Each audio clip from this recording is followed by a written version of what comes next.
Ah,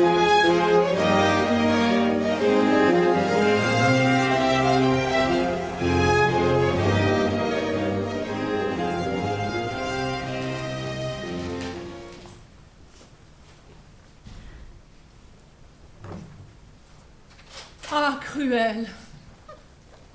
Est-il temps de me le déclarer? Qu'avez-vous fait? Hélas, je me suis cru aimée. Au plaisir de vous voir, mon âme accoutumée ne vit plus que pour vous. Ignoriez-vous vos lois quand je vous l'avouais pour la première fois? Stop! Arrête, tu n'y es pas du tout, mais alors pas du tout. Qu'est-ce que tu me fais là? C'est quoi ton intention? Qui veux-tu qui croit à ça? Attends, je ne fais que suivre tes indications. Tu m'as dit de sentir la douleur de Bérénice. C'est ce que j'ai fait. Ah bon? Ce que tu m'as fait, c'est la douleur? Eh bien, il va falloir le préciser, je ne sais pas, moi, mettre un panneau pour que le public comprenne. Attention, Bérénice souffre.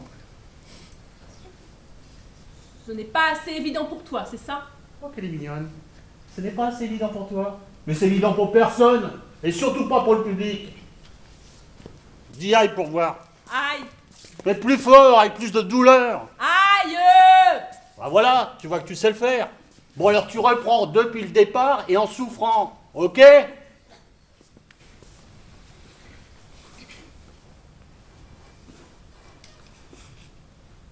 Ah, Cruel. Est-il temps de me le déclarer? Aïe!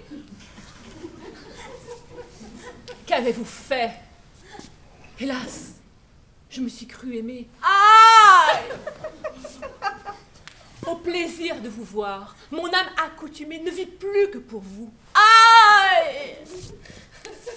Ignoriez-vous vos lois quand je vous l'avouais pour la première fois?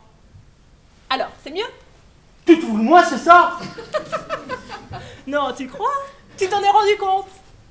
Ah, tu devrais pas jouer à ça avec moi, tu ne sais pas qui je suis. Ah si, je sais très bien qui tu es. Tu es Jean-Claude, le metteur en scène du siècle. Celui qui, après avoir monté l'an dernier L'amant de la bonne sœur, a décidé de jouer Bérénice par la comédie française de Cassanews, dans le Cantal, et qui pense peut-être avoir un Molière pour l'ensemble de son œuvre. Tu as un problème avec ma mise en scène? Non, tu crois? Mais je te rassure, il n'y a pas qu'avec la mise en scène. C'est avec toi tout entier que j'ai un problème. Je ne suis pas la seule d'ailleurs. Oui, mais ce soir nous sommes seuls. Donc pour l'instant, ce n'est que toi et moi qui avons un problème. Oui, et d'ailleurs, comment se fait-il que je sois seule ce soir? Il est où, Titus? Il y est dans cette scène. C'est à lui que je m'adresse, là. Au cas où tu ne le saurais pas. Il ne me pouvait pas venir, il m'a prévenu au dernier moment, un problème à la ferme. C'est amusant. Je l'ai eu au téléphone. Je voulais savoir s'il pourrait me ramener après la répétition. Et il m'a dit que c'est toi qui lui avais dit de ne pas venir. Oui, mais bon, je voulais que tu travailles cette scène seule, parce que tu es complètement à côté, c'est tout. Eh bien, alors dis-le, ne raconte pas d'histoire. Et en quoi je suis à côté? Mais tu ne souffres pas. Tu n'as pas compris la souffrance de Bérénice. C'est en travaillant le aïe que je vais progresser dans la douleur, c'est ça? On aurait pu aussi essayer le ouille, voire le ouille. Mais le haï, c'est pour t'aider, ce n'est qu'un début. Oh, puis c'est pas de ma faute si tu comprends tout de travers.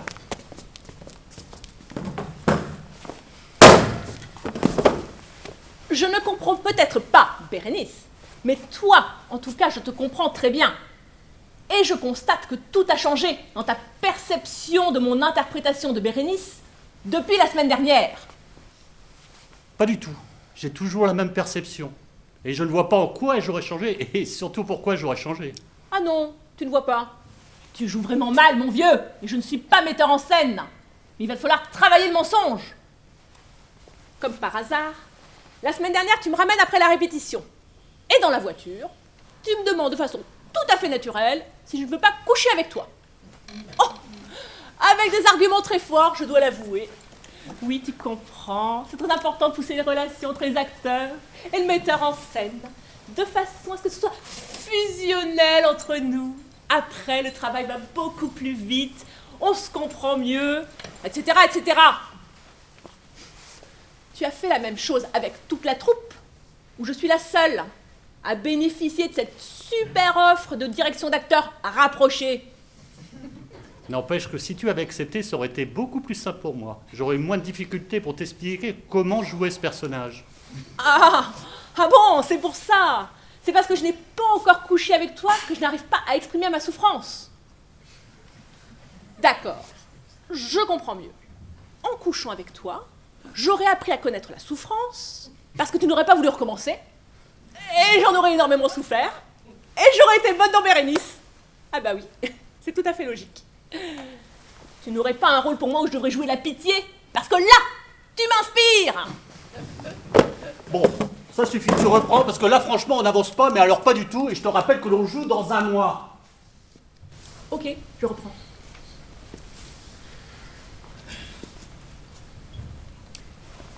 Mais tu es sûr que je peux y arriver sans que nous ayons couché ensemble?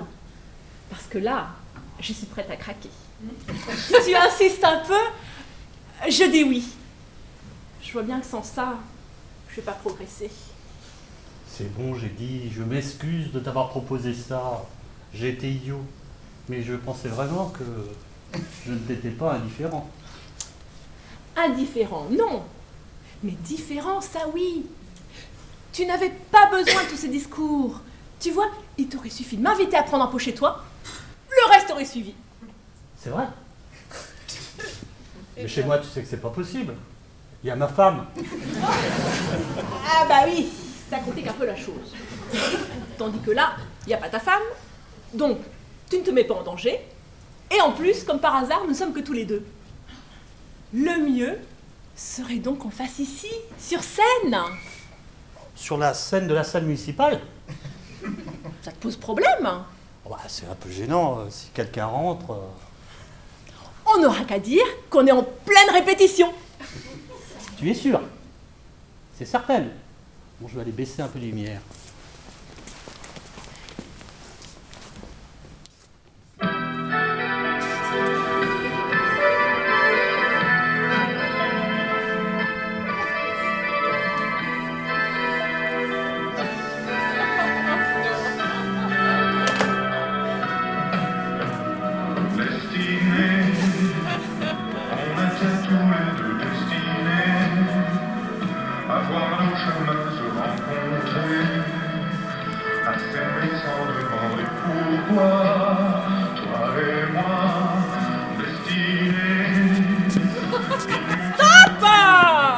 Mais quoi? Tu y as cru? Bah, c'est toi qui m'as dit. Tu croyais quand même pas qu'on allait faire ça ici, comme ça? Bah quand même, c'est... Donc, le metteur en scène a été convaincu par mon jeu. C'est ce que tu es en train de me dire. Mais naturellement. Donc, je peux considérer que je ne suis pas si mauvaise que tu voulais bien laisser entendre tout à l'heure. Non, mais... Donc, je peux reprendre. Bien sûr. Je reprends.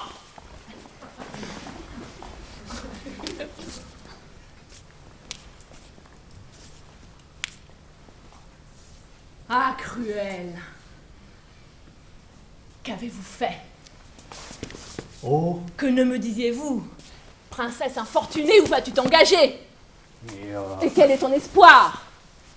Ne donne point un cœur qu'on ne peut recevoir. Ne l'avez-vous reçu, Cruel, que pour le rendre, quand de vos seules mains ce cœur pourrait dépendre? Coupez!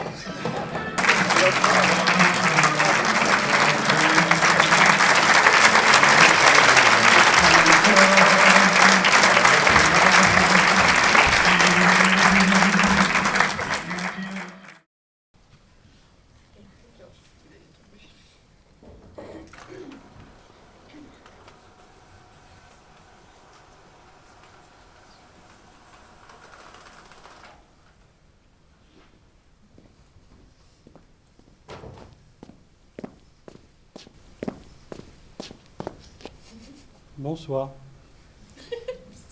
Exagérant à dessein un procédé autrefois utilisé dans le théâtre, cette petite pièce a pour objet d'établir un contraste comique entre la pauvreté des répliques échangées à voix haute et l'abondance des apartés. Bonne soirée.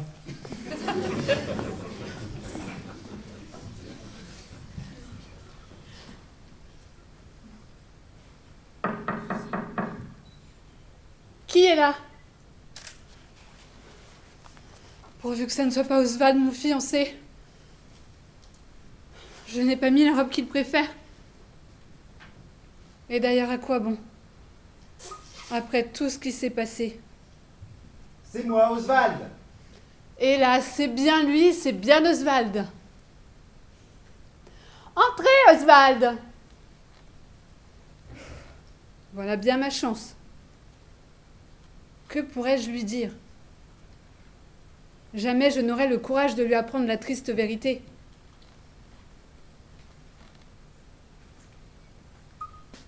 Oh, vous. Oh, vous. Oh, Zénéide. Que lui dire de plus? Elle est si confiante, si insouciante. Jamais je n'aurais la cruauté de lui avouer la grave décision qui vient d'être prise à son insu. Bonjour, Oswald. Se peut-il que tout soit fini, tandis qu'il presse ma main sur ses lèvres? Mordieu, ne prolongez pas mon supplice, et faites que cette minute qui me paraît un siècle passe plus vite que l'alcyon sur la mer écumante. Alcyon, animal fabuleux au chant plaintif. Signe de représage chez les Grecs, car il ne peut établir son lit que sur une mer calme. Oh, merci. Bonjour, Zénaïde. Ah, ce geste gracieux et spontané, plus éloquent que le plus long discours. J'ai toujours aimé le silence qu'elle répand autour d'elle.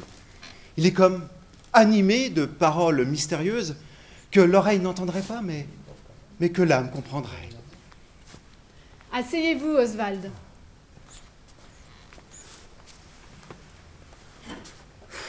Il se tait, le malheureux. Je crois entendre son cœur battre à coups précipités sur le même rythme que le mien. Pourtant, il ne sait rien, sans doute, et croit encore à notre union. Merci, Zénéide. Ah, ce fauteuil est sûrement préparé pour moi. La pauvre enfant m'attendait, et pourtant ne pouvait prévoir le motif de ma visite.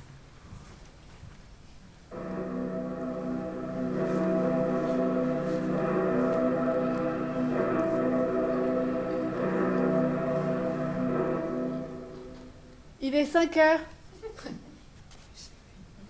Mais il fait déjà nuit en mon cœur. Oui, il est 5 heures. Pour moi, c'est l'aube des condamnés.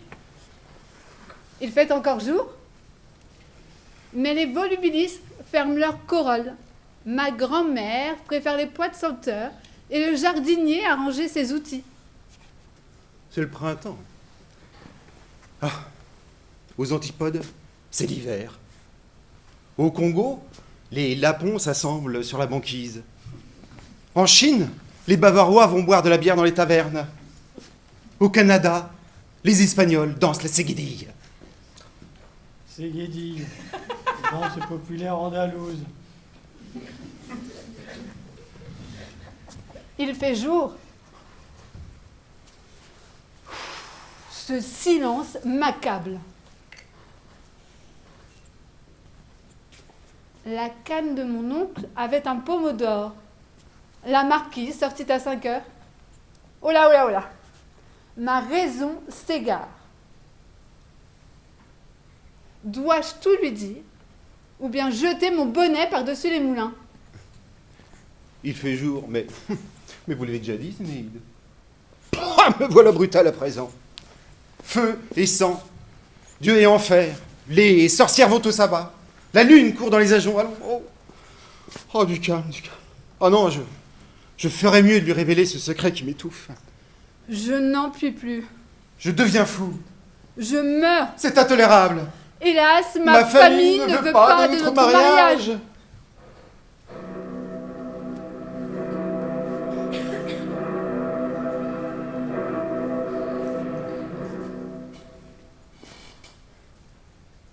Vous disiez? Moi? Non, rien. Ah bon, je croyais... Non, c'est-à-dire... Quoi donc? Non, peu de choses. Vraiment? Oui, vraiment. D'ailleurs, D'ailleurs, je vous écrirai. Puisse ma lettre ne jamais parvenir à destination et féconder le gouffre de l'oubli, cependant que j'irai dans les sables de l'Australie à la recherche d'un trésor moins précieux que celui que je perds. Peut-être vous répondrai-je. Ce sera la dernière lettre que j'aurai adressée au monde avant d'ensevelir dans un couvent ma jeunesse désespérée.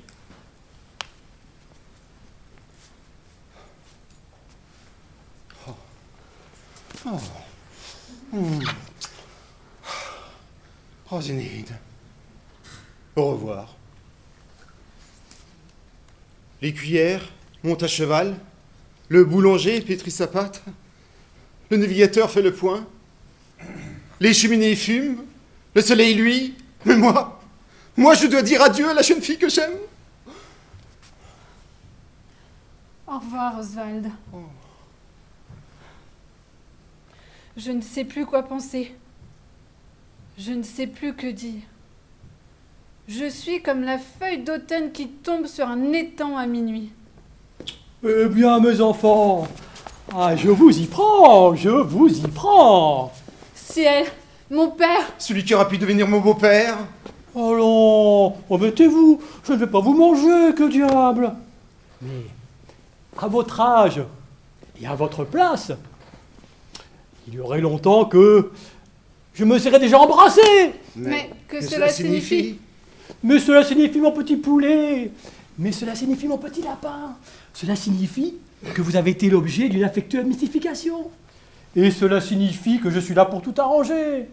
De la part de ta mère, ma chère Zénaïde, et de la part de ton père, mon cher Oswald.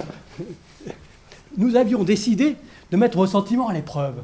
Et lorsque vous avez cru que tout était perdu, votre chagrin nous a prouvé que votre mutuel engagement n'était pas un feu de paille, un accident d'un jour, de ces choses qui ne durent pas et qui... Mais vous ne dites rien. Sac à papier. On dirait que vous voilà frappé de stupeur. Oh Dieu, un pareil bonheur est-il possible? Béni soit le jour où la grand-mère de ma fiancée donna naissance à mon beau-père. Eh bien, je vois que votre émotion vous a coupé le souffle, hein.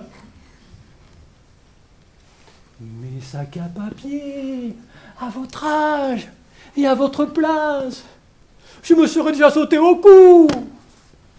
Bon, je n'insiste pas, je vous laisse à votre joie. Nous parlerons des noces demain.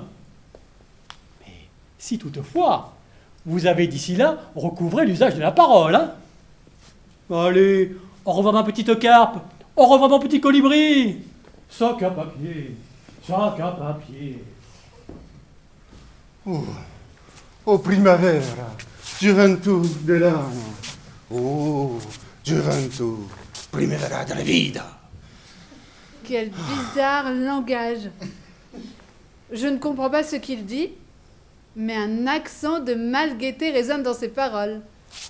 Oh, who is me to have seen what I have seen? To see what I see? Mais que dit-elle? Quelle est cette langue étrange?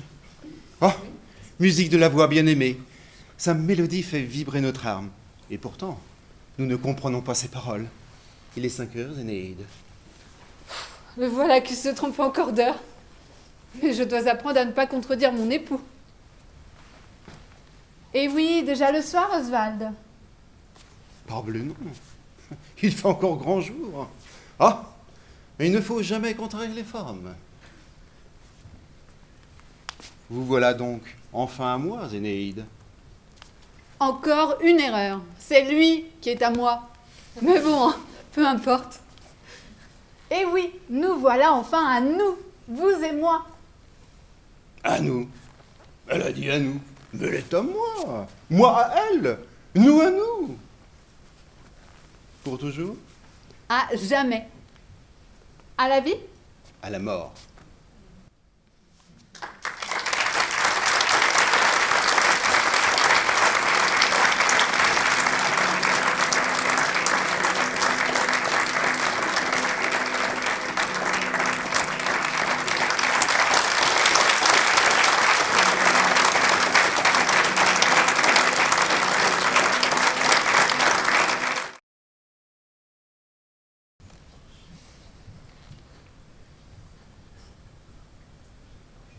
Maman!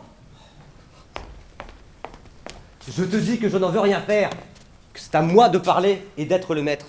Et je te dis, moi, que je veux que tu vives à ma fantaisie. Et que je ne me suis pas mariée avec toi pour souffrir tes fredaines. Quel calvaire que d'avoir une femme! Et qu'Aristote a bien raison quand il dit qu'une femme est pire qu'un démon. Voyez un peu l'Abilhomme avec son bonnet d'Aristote. Mais oui, Abilhomme. Trouve-moi un faiseur de fagots qui, comme moi, sache raisonner des choses. Qui ait servi pendant 6 ans un fameux médecin et qui ait su, dans son jeune âge, son rudiment par cœur. Peste du fou fiefé. Peste de la carogne. Que maudit soit l'heure et le jour où je m'avisais d'aller dire oui. Que maudit soit le bec cornu de notaire qui me fit signer ma ruine. C'est bien à toi, vraiment, à te plaindre de cette affaire. Devrais-tu être un seul moment sans rendre grâce au ciel de m'avoir pour ta femme? Et méritais-tu d'épouser une personne comme moi? Et il est vrai que tu me fis trop d'honneur et que j'eus lieu de me louer la première lune de noces. Eh, morbleu, ne m'oblige point à parler là-dessus. Je dirais de certaines choses. Quoi? Que dirais-tu? Ah, basta. Laissons là ce chapitre. Il suffit que nous savons ce que nous savons et que tu fus bien heureuse de me trouver. Qu'appelles-tu bien heureuse de te trouver? Un homme qui me réduit à l'hôpital, un débauché, un traître, qui me mange tout ce que j'ai. Tu as menti. J'en bois une partie. Qui me vend pièce à pièce tout ce qui est dans le logis. C'est vivre de ménage. Qui m'a ôté jusqu'au lit que j'avais. Tu t'enlèveras plus matin. Enfin, qui ne laisse aucun meuble dans toute la maison. On en déménage plus aisément. Et qui du matin jusqu'au soir ne fait que jouer et que boire. C'est pour ne point m'ennuyer. Et que veux-tu pendant ce temps que je fasse avec ma famille? Tout ce qu'il te plaira. J'ai 4 pauvres petits-enfants sur les bras. Mets-les à terre. Qui me demandent à toute heure du pain. Donne-leur le fouet. Quand j'ai bien bu et bien mangé, je veux que tout le monde soit sous dans ma maison. Et tu prétends, ivrogne, que les choses aillent toujours de même? Ma femme, allons tout doucement, s'il vous plaît. Que j'endure éternellement tes insolences et tes débauches? Ne nous emportons point, ma femme. Et que je ne sache pas trouver le moyen de te ranger à ton devoir? Ma femme, vous savez que je n'ai pas l'âme endurante et que j'ai le bras assez bon. Je me moque de tes menaces. Petite femme, mamie, votre pauvre démange à votre ordinaire. Je te montrerai bien que je ne te crains nullement. Ma chère moitié, vous avez envie de me dérober quelque chose. Crois-tu que je m'épouvante de tes paroles? 12 objets de mes vœux. Je vous frotterai les oreilles. Ivrogne que tu es, Je vous battrai. sac à vin, Je vous rosserai. infâme, Je vous étrillerai. traître, insolent, trompeur, lâche, coquin, pandard, gueux, bélitre, fripon, maraud, voleur. Ah, vous en voulez donc? Ah! Voilà le vrai moyen de vous accuser. Ah! Oh là, fille, qu'est-ce que ceci? Oh, quelle infamie! Peste soit le coquin de battre ainsi sa femme! Et je veux qu'il me batte, moi. J'y consens de tout mon cœur. De quoi vous mêlez-vous? J'ai tort. Est-ce là votre affaire? Vous avez raison. Voyez un peu cet impertinent qui veut empêcher les maris de battre leurs femmes. Je me rétracte. Qu'avez-vous à voir là-dessus? Rien. Est-ce à vous d'y mettre le nez? Non. Mêlez-vous de vos affaires. Bon, bah alors, je ne dis plus mot, hein. Il me plaît d'être battu. Ah ben d'accord. Ce n'est pas à vos dépens. Ah ben il est vrai. Et vous êtes un sot de venir vous fourrer où vous n'avez que faire. Oh! Oh, compère! Alors, je vous demande pardon de tout mon cœur, hein. Alors faites, hein, battez, rossez votre femme comme il vous plaira. Et je vous aiderai s'il le faut, hein. Mais il ne me plaît pas, moi. Ah ben alors c'est autre chose. Je la veux battre si je le veux et ne la veux pas battre si je ne le veux pas. Ah ben, fort bien. C'est ma femme et non pas la vôtre. Ah ben oui, sans doute. Vous n'avez rien à me commander. Oui, d'accord. Je n'ai que faire de votre aide. Oui, il est vrai. Vous êtes un impertinent de vous ingérer des affaires d'autrui. Apprenez que Cicéron dit qu'entre l'arbre et le doigt, il ne faut point y mettre les cordes. Ah non. Ah.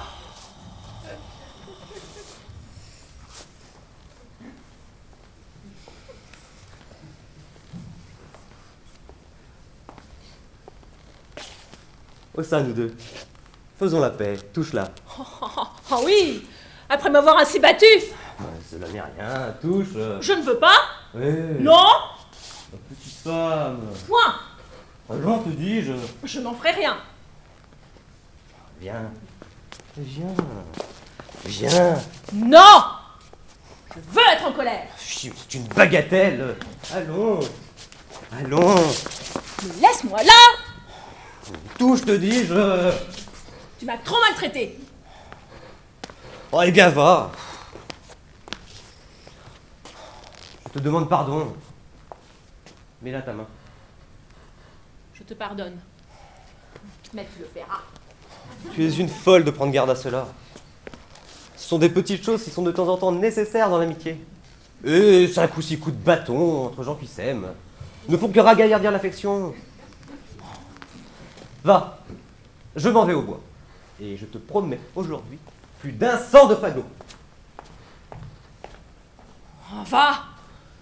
Quelque mine que je fasse, je n'oublie pas mon ressentiment. Et je brûle en moi-même de trouver les moyens de te punir des coups que tu me donnes.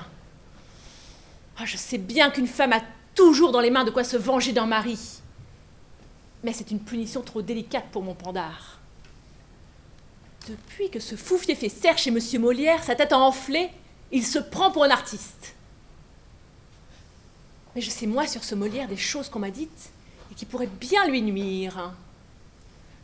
Je sais de plus à qui les dire, afin que ce beau monsieur et mon mari aient ce qu'il mérite.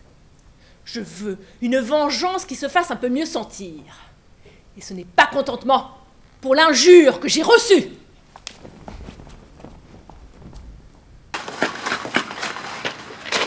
Monsieur Cyrano!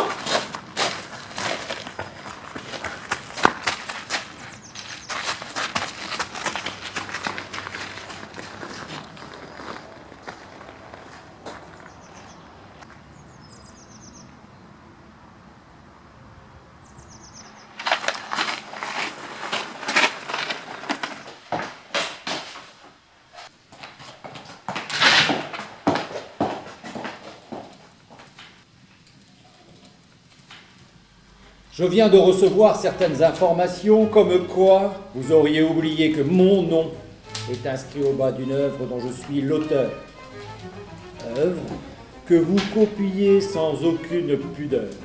Et ce, sans me citer d'une aucune façon, vous insultez ainsi mon honneur de Gascon. Je pourrais bien sûr vous en demander raison, mais je préfère vous faire une proposition. Bien que je porte haut le nom de Bergerac, sur une scène je ne peux monter. Trop de trac. Je souhaiterais donc, mon cher, vous demander de mettre en scène plusieurs de mes idées. Ainsi, à travers vous, je pourrais être joué et peut-être connu dans le monde entier. J'ai bien aussi quelques messages à faire passer. Et, comme souvent, devant la noblesse vous jouez, mes pensées ainsi pourront donc se diffuser. Et ce, sans risque pour moi d'être emprisonné. Voici donc mon marché. C'est vous qui choisissez. Soit vous m'obéissez, soit vous êtes embroché. Vous trouverez donc ici ma première trame, c'est une comédie. N'en faites pas un drame. Il s'agit d'une histoire d'amour, il va de soi, où le plus hypocrite n'est pas celui qu'on croit. Monsieur, je viens ici vous demander pardon d'avoir, sans le vouloir, offensé votre nom. Je me suis, c'est vrai, inspiré de vos écrits. N'y voyez pas de ma part quelque fourberie. Votre marché me plaît, je ne puis qu'accepter, et je serai porte-parole de vos idées. Je prends donc pour vous le risque d'être enfermé, et qui sait, peut-être même des fois bastonné. Votre première trame m'a vraiment beaucoup plu. C'est en écrivant qu'une idée m'est venue. Puisque je vous ai offensé sans le vouloir, je vais faire de vous mon premier auditoire. Chaque nouvelle pièce avant d'être jouée devra donc par vos soins être accréditée. Elle devra recueillir ainsi votre blanc-seing, avant que de connaître quelques beaux lendemains. Voici donc pour vous, interpréter, une scène entre une fille et son père abusé.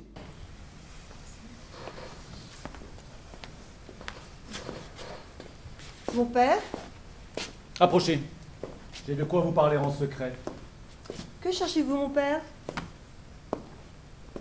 Je vois si quelqu'un n'est point là qui pourrait nous entendre, car ce petit endroit est propre pour surprendre. Orsus, nous voilà bien. J'ai, Marianne, en vous, reconnu de tout temps un esprit assez doux, et de tout temps aussi vous m'avez été cher. Je suis fort redevable de cet amour de père. C'est fort bien dit, ma fille. Et pour le mériter, vous devez n'avoir soin que de me contenter. C'est où je mets la gloire la plus haute. Fort bien. Que dites-vous de Tartuffe, notre hôte? Qui, moi? Vous? Voyez bien comme vous répondrez. Hélas, j'en dirai moi tout ce que vous voudrez. C'est parler sagement. Dites-moi donc, ma fille, quand toute sa personne un haut mérite brille, qu'il touche votre cœur et qu'il vous serait doux de le voir, par mon choix, devenir votre époux. Et qu'est-ce? Plaît-il? Quoi? Me suis-je méprise? Comment? Que voulez-vous, mon père, que je vous dise? Qui me touche le cœur et qu'il serait doux de voir par votre choix devenir mon époux? Tartuffe? Il n'en est rien, mon père, je vous le jure. Pourquoi me faire dire une telle imposture? Mais je veux que cela soit une vérité. Et c'est assez pour vous que je l'ai arrêté. Quoi, mon père, vous voulez? Oui! Je prétends, ma fille, unir par votre hymen Tartuffe à ma famille. Il sera votre époux, j'ai résolu cela, et comme sur vos vœux, je... Que faites-vous là? La curiosité qui vous presse est bien forte, mamie, à nous venir écouter de la sorte. Vraiment, je ne sais si c'est un bruit qui part de quelque conjecture ou d'un coup de hasard, mais de ce mariage, on m'a dit la nouvelle. Et j'ai traité cela de pure bagatelle. Quoi donc? La chose est-elle incroyable? À tel point que vous-même, monsieur, je ne vous en crois point. Je sais bien le moyen de vous le faire recroire. Oh oui, oui, vous nous contez une plaisante histoire. Je vous conte justement ce qu'on verra dans peu. Chanson! Ce que je dis, ma fille, n'est point jeu. Allons, ne croyez pas à monsieur votre père. Il raille. Je vous dis! Non! Vous avez beau faire, on ne vous croira point. À la fin, mon courroux, là! Eh bien, on vous croit donc. Et c'est tant pis pour vous. Quoi? Se peut-il, monsieur, qu'avec l'air d'homme sage et ce regard sérieux au milieu du visage, vous soyez assez fou pour vouloir... Écoutez, vous avez pris séant certaines privautés qui ne me plaisent point, je vous le dis, mamie. Parlons sans nous fâcher, monsieur, je vous supplie. Vous moquez-vous des gens d'avoir fait ce complot? Votre fille n'est point l'affaire d'un bigot. Il a d'autres emplois auxquels il faut qu'il pense. Et puis, que vous apporte une telle alliance? À quel sujet aller, avec tout votre bien, choisir un gendre gueux? Taisez-vous. S'il n'a rien, sachez que c'est par là qu'il faut qu'on le révère. Sa misère est sans doute une honnête misère. Au-delà des grandeurs, elle doit les lever. Puisqu'enfin de son bien, il s'est laissé priver par son trop peu de soins aux choses temporelles et sa puissante attache aux choses éternelles. Mais mon secours pourra lui donner les moyens de sortir d'embarras et rentrer dans son bien. Ce son fief qu'à bon titre au pays on renomme et tel que l'on le voit, il est bien gentilhomme. Oui, c'est lui qui le dit. Et cette vanité, monsieur, ne sied pas bien avec la piété? Qui d'une sainte vie embrasse l'innocence ne doit point en prôner son nom et sa naissance. Et l'humble procédé de la dévotion souffre mal les éclats de cette ambition. À quoi bon cet orgueil? Mais ce discours vous blesse. Parlons de sa personne et laissons sa noblesse. Ferez-vous possesseur, sans quelque peu d'ennui, d'une fille comme elle, un homme comme lui? Et ne devez-vous pas songer aux bienséances et de cette union prévoir les conséquences? Sachez que d'une fille on risque la vertu lorsque dans son hymen son goût est combattu. Que le dessein d'y vivre en honnête personne dépend des qualités du mari qu'on lui donne. Et que ceux dont partout on montre au doigt le front font leurs femmes souvent ce qu'on voit qu'elles sont. Il est bien difficile enfin d'être fidèle. Sans doute, sans aucun doute. Il est bien gentilhomme. Être gentilhomme, c'est jouir de cette condition par la naissance, et non pas par l'exercice d'une charge ou par la grâce du roi. À de certains maris faits d'un certain modèle et qui donnent sa fille à un homme qu'elle est responsable au ciel des fautes qu'elle fait. Songez à quel péril votre dessein vous livre. Je vous dis qu'il me faut apprendre d'elle à vivre. Vous n'en feriez que mieux de suivre mes leçons. Ne nous amusons point, ma fille, à ces chansons. Je sais ce qu'il vous faut, et je suis votre père.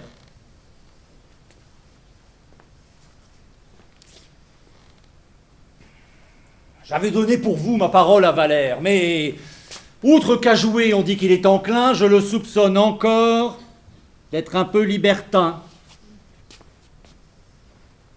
Je ne remarque point qu'il hante les églises. Voulez-vous qu'il y court à vos heures précises, comme ceux qui n'y vont que pour être aperçus? Je ne demande pas votre avis là-dessus. Enfin, avec le ciel, l'autre est le mieux du monde. Et c'est une richesse à nulle autre seconde. Cet hymen de tout bien comblera vos désirs et sera tout confit, en douceur, en plaisir. Ensemble, vous vivrez dans vos ardeurs fidèles comme de vrais enfants, comme de tourterelles. À nul fâcheux débat, jamais vous n'en viendrez et vous ferez de lui tout ce que vous voudrez. Elle n'en fera qu'un sot, je vous assure. Ouais, quel discours! Je dis qu'il en a l'encolure et que son ascendant, monsieur, l'emportera sur toute la vertu que votre fille aura. Cessez de m'interrompre et songez à vous taire sans mettre votre nez où vous n'avez que faire. Je n'en parle, monsieur, que pour votre intérêt. C'est prendre trop de soin. Taisez-vous, s'il vous plaît. Si l'on ne vous aimait... Je ne veux pas qu'on m'aime. Et je veux vous aimer, monsieur, malgré vous-même. Votre honneur, mes chers, et je ne puis souffrir qu'au brocart d'un chacun vous alliez vous offrir. Vous ne vous tairez point. C'est une conscience que de vous laisser faire une telle alliance. Te tairas-tu, serpent, dont les traits effrontés? Vous êtes dévot et vous vous emportez. Oui, ma bile s'échauffe à toutes ces fadaises. Et tout résolument, je veux que tu te taises. Soit. Mais ne dis un mot, je n'en pense pas moins. Mais pense si tu le veux. Mais applique tes soins, ne m'en point parler. Ou... suffit.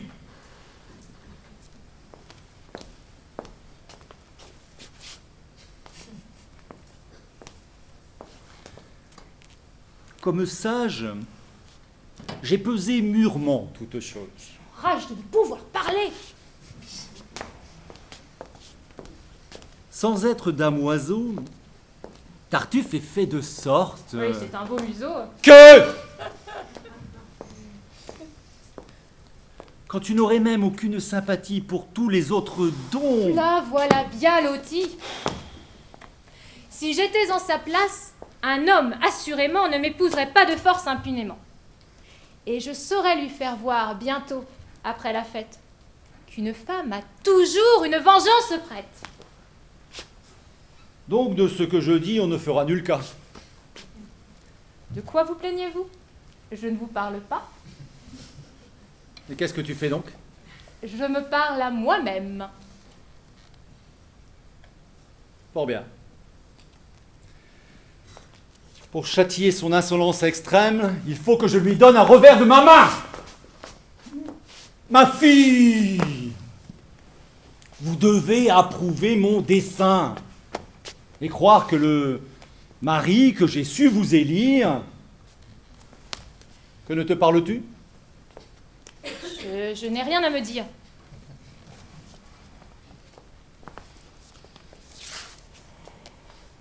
Encore un petit mot? Il ne me plaît pas, moi. Certes, de t'y guetter. Quelque sotte, ma foi.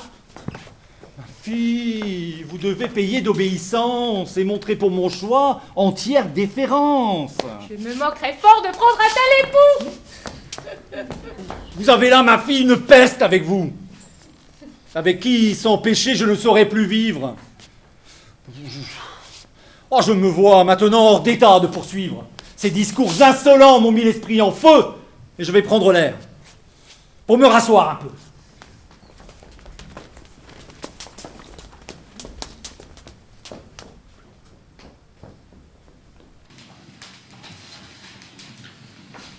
Monsieur, c'est avec grand plaisir, je dois vous dire, que votre tartufade nous a beaucoup fait rire. Vous mariez sans défaut tous les Alexandrins et l'on ne souhaite pas qu'arrive le mot fin. Orcon, père abusé, Marianne, fille dévouée, et cette Dorine, au pec si bien inséré. Votre tartufferie est une réussite. Elle va recueillir les louanges qu'elle mérite. Mon idée était de montrer l'hypocrisie de tous ces dévots qui jouent la comédie. Je ne suis pas devin, mais je peux vous prédire que le nom de Tartuffe va partout retentir. Il m'est venu ce matin une nouvelle idée, à propos d'un bourgeois qu'hier j'ai rencontré. Mon cher Hercule, comme vous le verrez, je vais cesser de rimer, car je n'en peux plus de toujours compter les pieds. Donc, comme je vous disais, cette histoire de bourgeois m'a trop enchanté et carrément mise en joie. J'ai du mal à m'arrêter, il faut m'excuser. Je ne continue plus, c'est promis, c'est juré. Il s'agira d'une comédie ballet en prose. Pour la musique, Lully va m'aider. Il y a déjà quelques idées.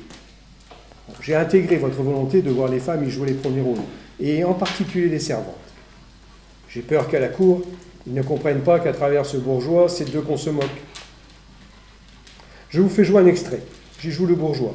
Comme d'habitude, j'attends avec impatience votre avis.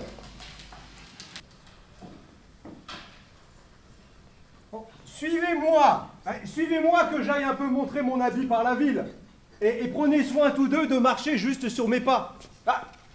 Afin qu'on voit bien que vous êtes à moi. Et appelez-moi Nicole que je lui donne quelques ordres.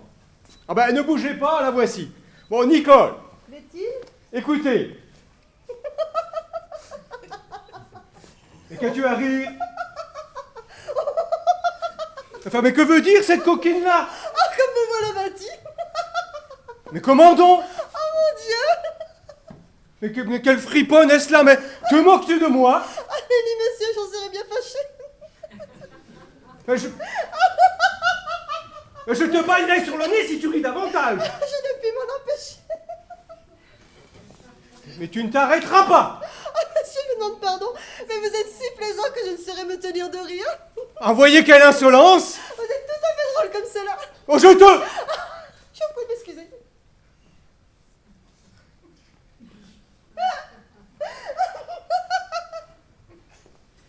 Si tu ris encore le moins du monde, je te jure que je t'appliquerai sur la joue le plus grand soufflet qui se soit jamais donné. Eh bien, voilà qui est fait. Je ne rirai plus. Prends-y bien garde.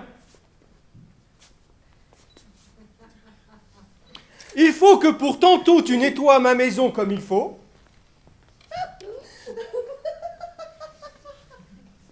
Il faut te dire que tu nettoies. Que tu nettoies comme il faut. Encore! Tenez, monsieur, battez-moi plutôt, laissez-moi rire de tout mon soul. Cela me fera un plus grand bien. Oh, j'enrage! De grâce, monsieur, j'en prie de me laisser rire. Oh, si je te prends! Je crèverais si je ne ris. Mais a-t-on déjà vu une pandarde comme celle-là? Qui me vint rire insolemment au nez? Hein? Au lieu de recevoir mes ordres? Que voulez-vous que je fasse?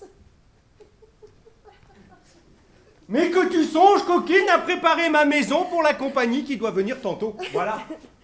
Par ma foi, Je n'ai plus envie de rire. Et toute votre compagnie font tant de désordre séant que ces mots sont assez pour me mettre en mauvaise humeur. Mais dois-je pour toi fermer ma porte à tout le monde? Vous devriez au moins la fermer à certaines gens. Oh, Voici une nouvelle histoire. Mais qu'est-ce que c'est donc, mon mari, que cet équipage-là? Et vous moquez-vous du monde de vous êtes fait enharnacher de la sorte? Et avez-vous envie qu'on se raille partout de vous? il n'y a que les sots et les sottes, ma femme, qui se railleront de moi. Vraiment, on n'a pas attendu jusqu'à 7 heures. Et il y a longtemps que vos façons de faire donnent à rire à tout le monde. Et qui donc est tout ce monde-là, je vous prie? Tout ce monde est un monde qui a raison et qui est plus sage que vous. Pour moi, je suis scandalisée de la vie que vous menez. Je ne sais plus ce que c'est que notre maison. On dirait qu'il est séant, carême prenant tous les jours. Et dès le matin, de peur d'y manquer, on y entend des vacarmes de violons et de chanteurs dont tout le voisinage se trouve incommodé. Madame parle bien. Je ne saurais plus voir mon ménage propre avec toute cette attirail de gens que vous faites venir chez vous. Ils ont les pieds qui vont chercher de la boue dans tous les quartiers de la ville pour la porter ici.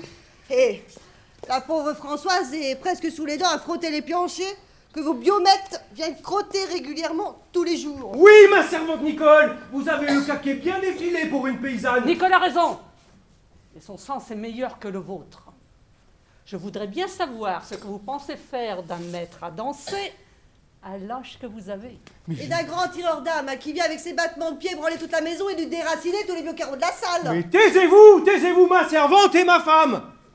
Voulez-vous apprendre à danser pour quand vous n'aurez plus de jambes? Est-ce que vous avez envie de tuer quelqu'un? Mais taisez-vous, vous dis-je. Vous êtes des ignorantes, l'une et l'autre. Et vous ne savez rien, mais rien des prérogatives de tout cela. Vous devriez bien plutôt songer à marier votre fille, qui est en âge d'être pourvue. Eh bien, je songerai à marier ma fille quand il se présentera un parti pour elle. Mais en attendant, je veux apprendre les belles choses. J'ai ouï dire, madame, qu'il a pris aujourd'hui en renfort de potage un maître de philosophie. Oui, mais fort bien, oui, parce que je veux avoir de l'esprit et savoir raisonner des choses parmi les honnêtes gens. N'irez-vous point l'un de ces jours au collège ou faire donner le fouet? Et pourquoi à non? votre âge? Pourquoi non? Mais plût à Dieu de l'avoir tout à l'heure, là, le fouet devant tout le monde. Et savoir ce qu'on apprend au collège. À ma foi, cela vous rendrait la jambe bien mieux faite. Et sans doute. Vous parlez toutes les deux comme des bêtes. Et j'ai honte de votre ignorance. Tiens, par exemple, vous, savez-vous ce que c'est que vous dites à cette heure? Je sais que ce que je dis est fort bien dit et que vous devriez songer à vivre d'autre sorte. Je ne parle pas de cela. Je vous demande ce que c'est que les paroles que vous dites ici. Ce sont des paroles bien sensées et votre conduite ne l'est guère. Mais je ne parle pas de cela, vous dis-je. Ce que je dis avec vous, ce que je parle avec vous, qu'est-ce que c'est? Des chansons. Mais non, ce n'est pas cela. Ce que nous parlons tous les deux, ce que nous disons à cette heure. Hein? Eh bien... Comment est-ce que cela s'appelle? Oh, cela s'appelle comme on veut l'appeler. C'est de la prose, ignorant. De la prose. Eh oui, oui, parce que tout ce qui est prose n'est point vers, et tout ce qui n'est point vers n'est point prose. Oui, oui, mais voilà ce que c'est que d'étudier. Et toi, là, toi, sais-tu bien comment il faut faire pour dire un U? Quoi? Oui. Quand tu dis U, qu'est-ce que tu fais? Comment? Eh ben, dis un peu U pour voir. Eh bien, U. Bon, ben, qu'est-ce que tu fais? Je dis U. Oui, mais quand tu dis U, qu'est-ce que tu fais? Mais je fais ce que vous me dites. Oh, les grandes choses que d'avoir affaire à des bêtes. Alors, tu allonges tes lèvres en dehors. Et tu rapproches ta mâchoire du haut de ta mâchoire du bas. Vois-tu, je fais la moue. Cela est bio. Oh, voilà qui est admirable. Oh, et cela est bien autre chose si vous aviez vu le da et le fa. Mais qu'est-ce que c'est donc que tout ce galimatia-là? J'enrage quand je vois des femmes ignorantes. Et de quoi est-ce que tout cela est dit? Mais j'enrage. devriez bien plutôt songer à envoyer promener tous ces gens-là avec leurs fariboles. Et surtout ce grand escogriffe de maître d'armes hein, qui remplit de poudre tout mon ménage. Ah, ce maître d'armes vous tient bien au cœur. Je te veux faire voir ici ton impertinence. Qu'on m'apporte mes fleurets. Oh!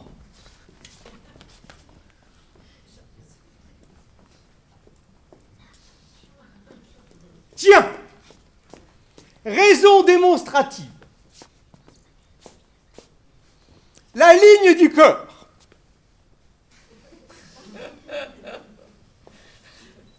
Alors, quand on pousse en quarte, on n'a qu'à faire cela. Et quand on pousse en tierce, on n'a qu'à faire cela. Ben voilà le moyen de n'être jamais tué. Et cela n'est-il pas beau d'être assuré de son fait quand on se bat contre quelqu'un, hein? Allez, pousse-moi un peu pour voir. Attends.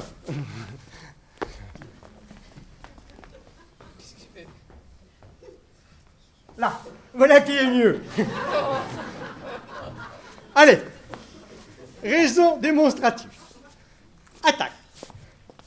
Oh, oh, oh là, oh, oh, mais Pandore, mais que fais-tu? Mais tu me pousses en quarte au lieu de pousser en tierce et tu n'as pas la patience que je pars. Mais suffit. Mais vous êtes fou, mon mari, avec toutes vos fantaisies. Et cela vous est venu depuis que vous vous mêlez de hanter la noblesse. Lorsque je hante la noblesse, je fais paraître mon jugement. Et cela est bien plus beau que de hanter votre bourgeoisie. Vraiment, il y a fort à gagner à fréquenter vos nobles. Et vous avez bien opéré avec ce beau monsieur le comte dont vous vous êtes embéguiné. Mais, songez à ce que vous dites. Vous ne savez pas, ma femme, de qui vous parlez quand vous parlez de lui. C'est une personne d'importance plus que vous ne le pensez. Un seigneur que l'on considère à la cour. Et qui parle au roi tout comme je vous parle. N'est-ce pas une chose qui me soit tout à fait honorable que l'on voit venir si souvent chez moi une personne de cette qualité? Un seigneur qui m'appelle son cher ami. Et qui me traite comme si j'étais son égal. Il a pour moi des bontés qu'on ne devinerait jamais. Et devant tout le monde, il me fait des caresses dont je suis moi-même confus. Oh oui, il a des bontés pour vous, et il vous fait des caresses. Mais il vous emprunte votre argent. Eh bien, ne m'est-ce pas de l'honneur de prêter de l'argent à une personne de cette condition? Et puis-je faire moins pour un seigneur qui m'appelle mon cher ami? Et ce cher ami, que fait-il pour vous? Oh, des choses dont on serait surpris si on les savait. Et quoi? Basta, je ne puis en dire plus. Il suffit qu'il m'ait prêté de l'argent, il me le rendra bien, et avant qu'il soit peu. Oui, attendez-vous à cela. Et ne me l'a-t-il pas dit?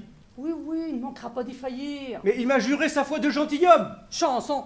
Ah, vous êtes bien obstinée, ma femme. Mais moi, je vous dis qu'il me tiendra parole, j'en suis sûr. Et moi, je vous dis que non. Et que toutes les caresses qu'il vous fait ne sont que pour vous enjôler. Taisez-vous, ma femme, je l'entends qui arrive. Oh! Il ne nous faut plus que cela. Il vient peut-être vous faire encore quelque emprunt. Allez. Et il me semble que j'ai dîné quand je le vois. Allez, taisez-vous, le voici qui arrive.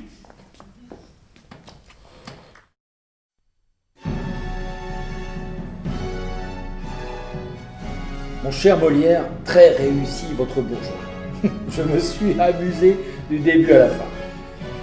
Je souhaiterais, si vous le permettez à ce point de notre relation, pouvoir vous tutoyer. Bon, je me lance. Tu remercieras Lully pour moi, les musiques sont superbes. Elles donnent envie de danser et de remuer les pieds. En parlant de pieds, d'accord avec toi pour laisser tomber les alexandrins. Même si j'ai encore du mal à me détacher des rires. Bon, toujours en parlant de pieds, au fait. Dis à Lully qu'il prête garde aux siens de pieds. J'ai fait un mauvais rêve à ce propos. Comme tu t'en doutais, à la cour, encore une fois, ils n'ont pas compris le message. J'espère que pour les générations futures, ce sera plus clair. Enfin, fais attention quand même, j'ai un peu l'impression à chaque fois de t'envoyer au front et moi de rester à l'arrière. Pour la prochaine pièce, comme j'ai dû rencontrer il y a peu un médecin de quartier suite à une malencontreuse chute de pierre, il m'est venu l'idée d'un sujet sur les médecins, les apothicaires, les malades, Et j'ai encore rien de précis. Il faut dire que j'ai un peu mal à la tête et... Bon, je t'en reparle. Allez, à bientôt. Que se passe-t-il? Plusieurs de mes lettres sont restées sans réponse. En plus, tu m'as inquiété avec ton histoire de chute de pierre. Qu'est-ce qui t'arrive? Promis, si je n'ai pas de réponse à mes prochaines lettres, je viens te voir. Alors, j'ai eu du temps pour travailler sur ta dernière idée. Alors je trouve qu'il serait judicieux de séparer les deux thèmes et de faire une pièce sur les médecins et une autre sur les malades. Qu'en penses-tu? J'ai écrit une scène sur un faux malade. Tu sais, quelqu'un qui croit qu'il est atteint de toutes les maladies du monde et qui en fait se porte comme un charme. Ce qui fait en l'occurrence la fortune des médecins, surtout les plus mauvais. Bon, donne-moi ton avis rapidement et encore une fois, ne me laisse pas sans nouvelles. Sinon, je viens. PS. Tu te seras aperçu que je suis aussi passé au tutoiement.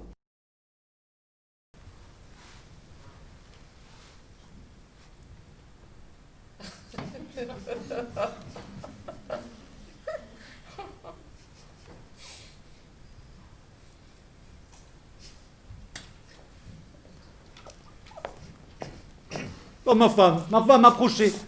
Qu'avez-vous, mon mari? Venez-vous-en ici à mon secours. Qu'est-ce que c'est donc qu'il y a, petit-fils? Oh, mamie. Mon ami. On vient de me mettre en colère. Hélas, ce pauvre petit mari. Comment donc, mon ami? Votre coquine de Toinette est devenue plus insolente que jamais. Ne vous passionnez donc point. Elle m'a fait enrager, mamie. Doucement, mon fils. Elle a contrecarré 1 heure durant les choses que je veux faire. Là, tout doux. Et a eu l'effronterie de dire que je ne suis point malade. C'est une impertinente. Vous savez, vous, mon cœur, ce qui en est. Oui, mon cœur, elle a tort. Oh, mais cette coquine-là me fera mourir, m'amour. Doucement, mon fils, là. Oui, mais elle est cause de toute la bile, là, que je fais. Ne vous fâchez point tant. Mais il y a je sais combien que je vous ai dit de me la chasser. Dieu, mon fils, il n'y a point de serviteurs et de servantes qui n'aient leurs défauts. On est contraint parfois de souffrir leurs mauvaises qualités à cause des bonnes. Celle-ci est adroite, soigneuse, diligente et surtout fidèle. Et vous savez qu'il faut maintenant de grandes précautions pour les gens que l'on prend. Oh là, Toinette. Madame? Pourquoi donc est-ce que vous mettez mon mari en colère? Moi, madame? Hélas, je ne sais ce que vous me voulez dire, et je ne songe qu'à complaire à monsieur en toutes choses. Oh, la traîtresse! Il nous a dit qu'il voulait donner sa fille en mariage au fils de monsieur Diafoirus. Je lui ai répondu que je trouvais le parti avantageux pour elle, mais que je croyais qu'il ferait mieux de la mettre dans un couvent. Eh bien, il n'y a point de mal en cela. Et je trouve même qu'elle a raison. Oh, m'amour, vous la croyez? Mais c'est une scélérate! Elle m'a dit sans insolence! Eh bien, mon fils, je vous crois. Là, remettez-vous. Toilette, si vous fâchez jamais mon mari, je vous mettrai dehors. Tenez, passez-moi son manteau fourré et quelques oreillers, que je l'accommode dans sa chaise. Vous voilà, je ne sais comment. Et enfoncez bien votre bonnet jusque sur vos oreilles. Il n'y a rien qui enrhume tant que de prendre l'air par les oreilles. Oh, mamie, que je vous suis obligé de tous les soins que vous prenez de moi. Tenez, levez-vous que je mette ceci sous vous.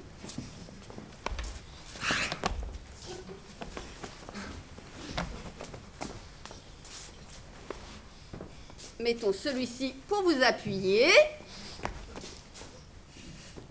Celui-là de ce côté. Celui-ci derrière votre dos. Et celui-ci pour soutenir votre tête. Et celui-ci? Vous gardez du serein? Coquine, tu m'as m'étouffer! Qu'est-ce que c'est? Je n'en puis plus! Pourquoi vous emportez-vous ainsi? Elle a cru faire bien. Oh, Mamour, vous connaissez pas la malice de la pandarde.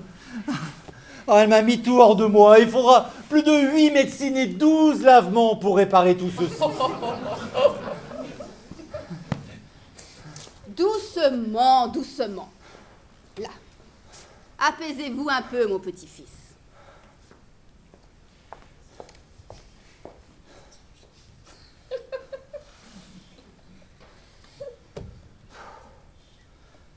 Monsieur Purgon m'a dit de me promener dans ma chambre le matin. 12 allées, 12 venues. Et j'ai oublié de lui demander si c'est en long ou en large.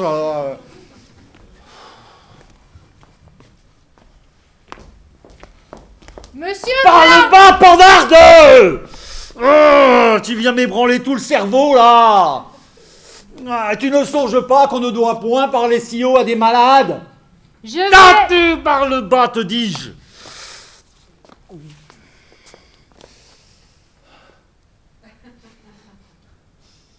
Hein?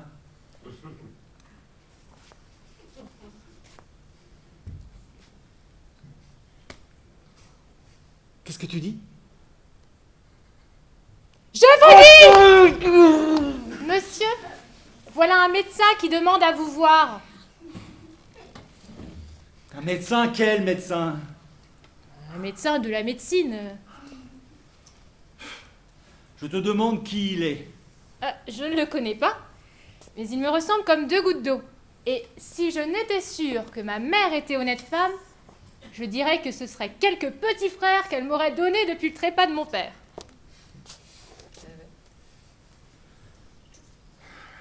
Fais-le venir.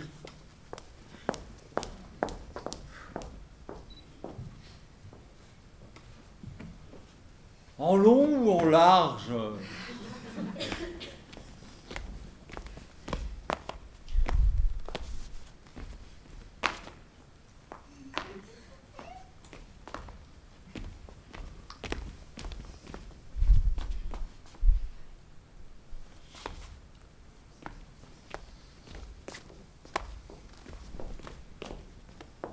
Monsieur, veuillez agréer que je vienne vous rendre visite et vous offrir mes petits services pour toutes les saignées et les purgations dont vous aurez besoin. Mais cela est admirable. Vous ne trouverez pas mauvais, s'il vous plaît, la curiosité que j'ai eue de voir un illustre malade comme vous êtes. Et votre réputation, qui s'étend partout, peut excuser la liberté que j'ai prise. Mais monsieur, je suis votre serviteur. Je vois, monsieur, que vous me regardez fixement. Quel âge croyez-vous bien que j'ai? Oh, je crois que tout au plus, vous pouvez avoir 26 ou 27 ans. J'en ai 90. 90? Oui, vous voyez ici un des secrets de mon âme, que de me conserver ainsi, frais et vigoureux. Par ma foi, voilà un beau jeune vieillard pour 90 ans. Je suis médecin passager qui va de ville en ville, de province en province, de royaume en royaume, chercher d'illustres matières à ma capacité, pour trouver des malades dignes de m'occuper, capables d'exercer les grands et beaux secrets que j'ai trouvés dans la médecine. Je dédaigne de m'amuser à ce menu fatras de maladies ordinaires, à ces bagatelles de rhumatisme et de fluxion, à ces migraines, à ces fièvrottes et à ces vapeurs. Je veux des maladies d'importance, de bonnes fièvres pourprées, de bonnes fièvres continues avec des transports au cerveau, de bonnes pestes, de bonnes hydrophysies formées, de bonnes pleurésies avec des inflammations de poitrine. C'est là que je me plais. C'est là que je triomphe. Et je voudrais, monsieur, que vous eussiez toutes les maladies que je viens de dire, que vous fussiez abandonné de tous les médecins, désespéré, à l'agonie, pour que je puisse vous montrer l'excellence de mes remèdes et l'envie que j'aurais de vous rendre service. Oh, je vous suis obligé, monsieur, des bontés que vous avez pour moi. Donnez-moi votre pouls. Allons donc, que l'on batte comme il faut. Ah, je vous ferai bien aller comme vous devez, hein.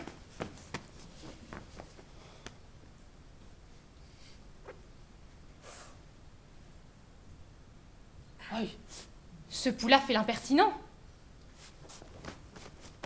Je vois bien que vous ne me connaissez pas encore. Qui donc est votre médecin? Monsieur Purgon. Cet homme-là n'est point inscrit sur mes tablettes entre les grands médecins.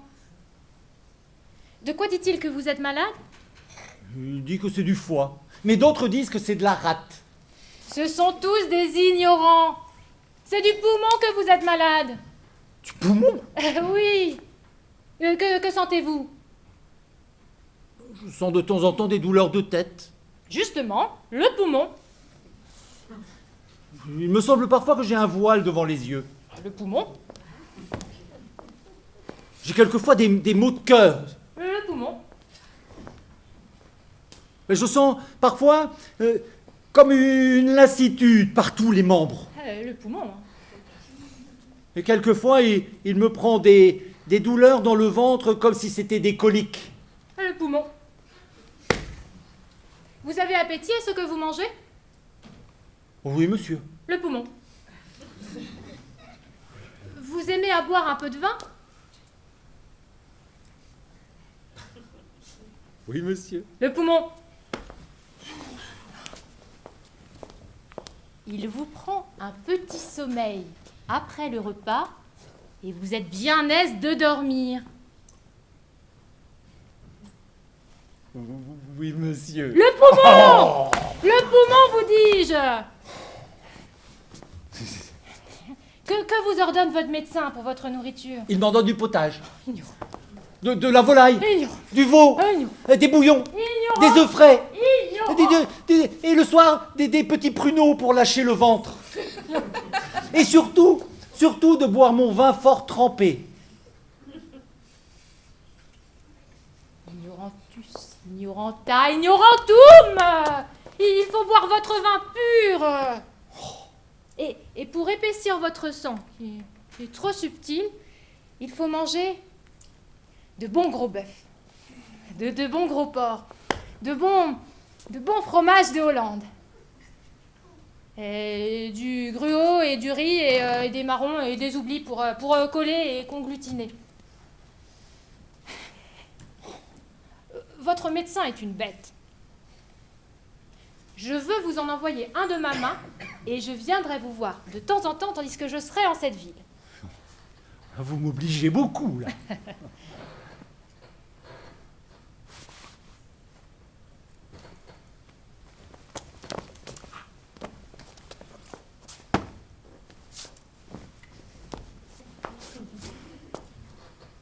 Que diantre faites-vous de ce bras-là? Comment? Voilà un bras que je me ferais couper tout à l'heure si j'étais que de vous. Mais pourquoi? Ne voyez-vous pas qu'il tire à soi toute la nourriture et empêche ce côté-là de profiter? Oui, mais j'ai besoin de mon bras.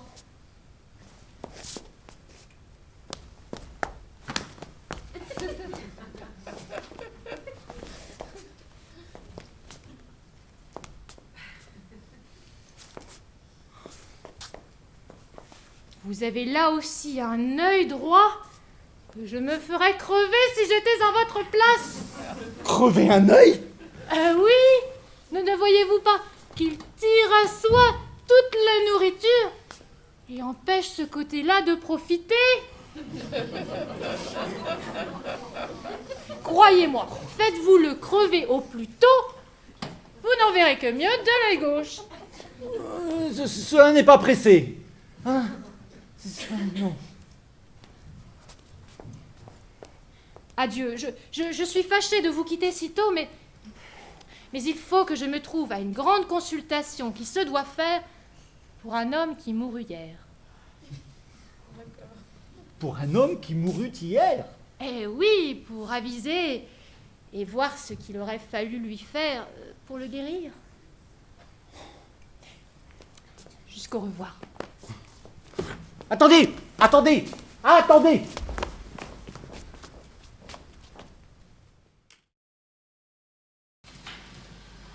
Toujours pas de nouvelles. Je suis très inquiet. Je travaille comme un fou pour ne pas avoir à penser. Tu m'avais parlé d'une pièce que tu voudrais écrire sur les femmes. Mais attention, pas n'importe lesquelles. Celles qui veulent se faire passer pour instruites. Alors j'ai repris ton idée et celle de Chapuzot avec son cercle des femmes. Bon, j'espère qu'il ne va pas m'accuser de plagiat parce que ça n'a plus rien à voir avec son texte d'origine. Enfin, on ne sait jamais avec lui. Il est tellement borné. En tout cas, il n'a pas ton talent, c'est sûr. Je voudrais appeler cette pièce « Les femmes instruites » et te la dédier. Qu'en penses-tu? Ah, par contre, je n'ai pas repris ton idée d'appeler la jeune fille amoureuse Roxane.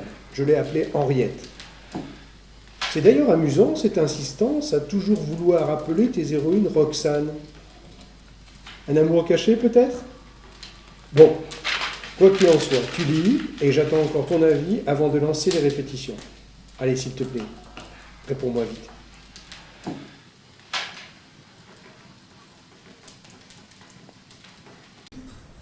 Comme je te l'avais dit précédemment, mon état de santé ne m'a pas permis de te donner des nouvelles.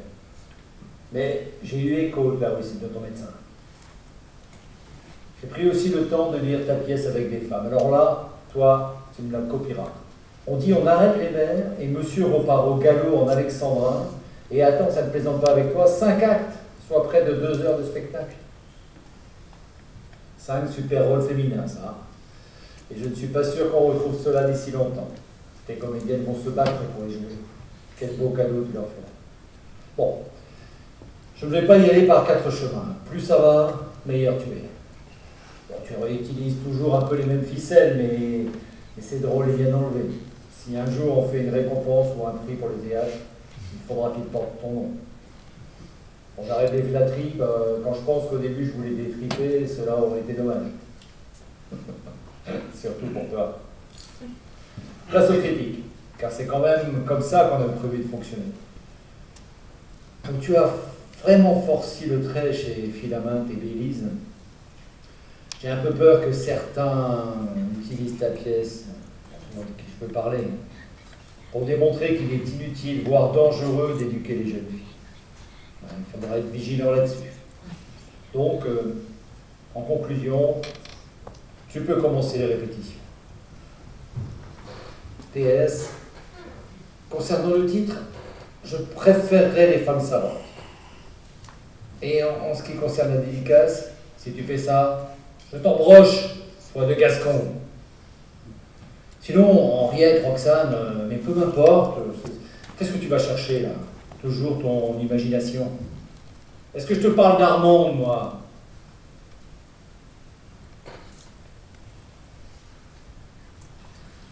Merci mon ami pour toutes ces louanges. Alors, je ne suis pas sûr de les mériter. Mais revenons aux femmes savantes. Oui, tu vois, j'ai pris ton titre. Là, tu avais encore une fois raison. À l'issue des premières représentations, j'ai entendu dans la salle des commentaires sur l'éducation des jeunes filles qui m'ont sidéré. Et j'ai l'impression des fois que tu connais la vie. Bon, sinon, concernant nos futurs projets, c'est promis, dès que je trouve un instant, je viens te voir pour en parler. Merci mon ami pour toutes ces louanges. Alors, je ne suis pas sûr de les mériter. Mais revenons aux femmes savantes. Oui, tu vois, j'ai pris ton titre. Là, tu avais encore une fois raison. À l'issue des premières représentations, j'ai entendu dans la salle des commentaires sur l'éducation des jeunes filles qui m'ont sidéré. Mais j'ai l'impression des fois que tu connais la vie. Bon, sinon, concernant nos futurs projets, c'est promis, dès que je trouve un instant, je viens te voir pour en parler.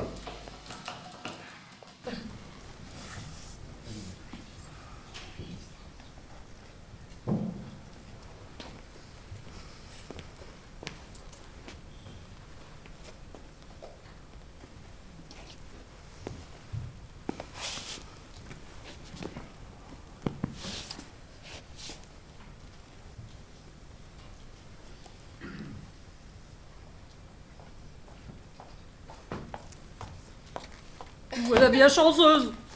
Et là, cela en dit bien vrai qu'il veut noyer son chien de l'accuse de la rage. Le service d'autrui n'est point un héritage. Qu'est-ce donc? Qu'avez-vous, Martine? Ce que j'ai. Oui. J'ai que l'on me donne aujourd'hui mon congé, monsieur. Votre congé? Oui. La dame me chasse. Je n'entends pas cela. Comment? On me menace, si je ne sors d'ici, de me bailler sans coup. Non. Vous demeurerez. Je suis content de vous. Femme a bien souvent la tête un peu chaude. Et je ne veux pas, moi. Quoi?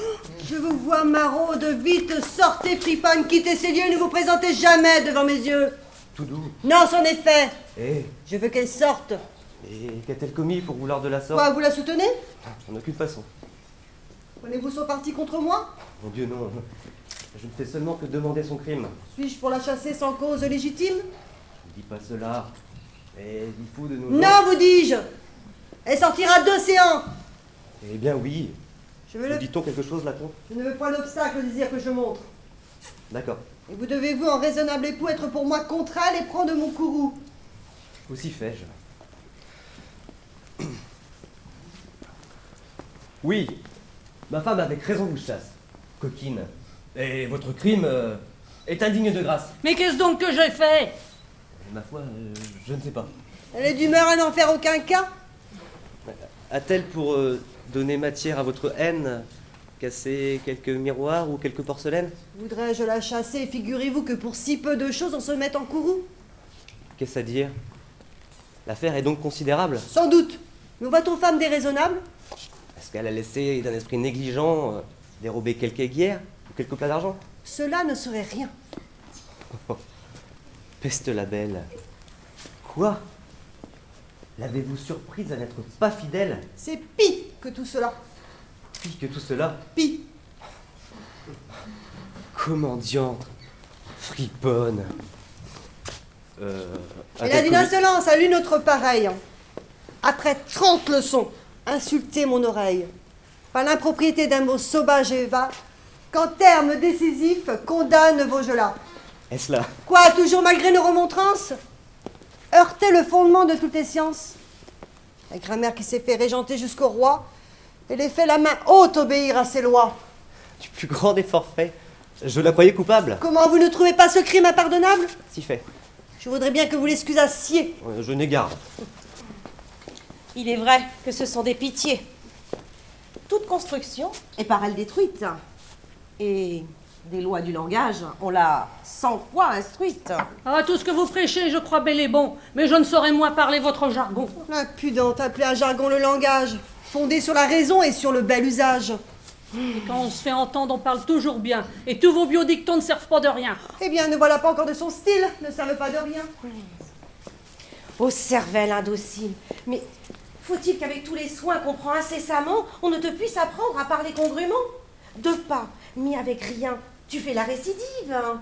Et c'est comme on t'a déjà dit, trop d'une négative. Ah mon Dieu, je n'avais pas étudié comme vous. Et je parle en tout droit, comme on parle chez nous. Ah, peut-on y tenir? Quel solécisme horrible. En voilà pour tuer une oreille sensible. Ton esprit, je l'avoue, est bien matériel. Hein. Je n'ai qu'un singulier. Avons est pluriel. Veux-tu toute ta vie offenser la grammaire? Oh, mais qui parle d'offenser grand-mère ni grand-père? Oh ciel! Grammaire est prise à contresens par toi. Et je t'ai déjà dit d'où vient ce mot. Eh ben, ma foi, qu'il vienne d'Auteuil, de Chaillot ou de Pontoise, cela ne me fait rien. Quelle âme villageoise. La grammaire du verbe et du nominatif, comme de l'adjectif avec le substantif, nous enseigne les lois. Eh ben, j'ai madame à vous dire que je ne connais point ces gens-là. Oh, quel martyr! Ce sont les noms des mots. Et l'on doit regarder en quoi c'est qu'il les faut faire ensemble, accordés. Ben, qu'ils s'accordent entre eux ou se gourment, qu'importe. Mon Dieu, finissez un discours de la sorte. Vous ne voulez pas, vous, me la faire sortir? Si fait. À son caprice, il me faut consentir. Va, ne l'irrite point. Retire-toi, Martine. Comment? Vous avez peur d'offenser la coquine? Vous lui parlez d'un ton tout à fait obligeant? Moi? Point. Allons, sortez! Attends,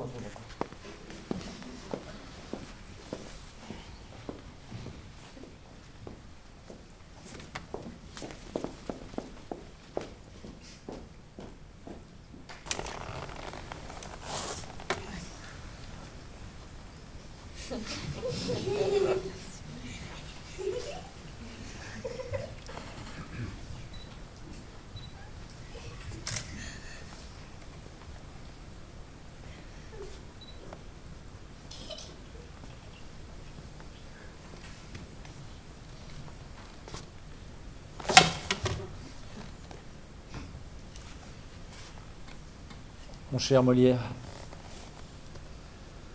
entre donc ici sans manière, tu n'y verras pas un malade imaginaire. Excuse-moi de t'avoir laissé sans nouvelles, mais de ma vie, il ne reste qu'une étincelle. Ce méchant caillou qui sur ma tête est tombé a mis du temps, mais a fini par m'achever. Et pourquoi ne m'as-tu pas fait prévenir? Je serais venu, j'aurais pu te faire guérir. J'ai besoin de toi. Sans toi, je ne suis plus rien. Tu as le talent, je ne suis qu'un écrivain.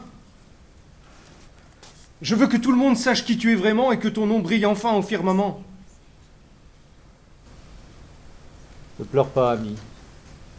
Et surtout, réjouis-toi aussi, car je pars triste et heureux à la fois. Te souviens-tu du soir où ma lettre t'arriva pleine de rancœur? Eh bien, toute ma vie est là. Pendant que je restais en bas dans l'ombre noire, toi, tu montais cueillir le baiser de la gloire. C'est juste. Et j'approuve au seuil de mon tombeau. Molière a du génie. Cyrano a les mots. Ce que tu dis là n'est pas la vérité. Je ne peux accepter autant d'humilité. Tu m'as sorti de l'ombre et poussé vers la lumière. Aujourd'hui, cette gloire a un goût bien amer. Tu m'as encouragé et donné ta confiance. Le plus grand de nous deux n'est pas celui qu'on pense. Molière a du génie. Non. En fait, il se cache.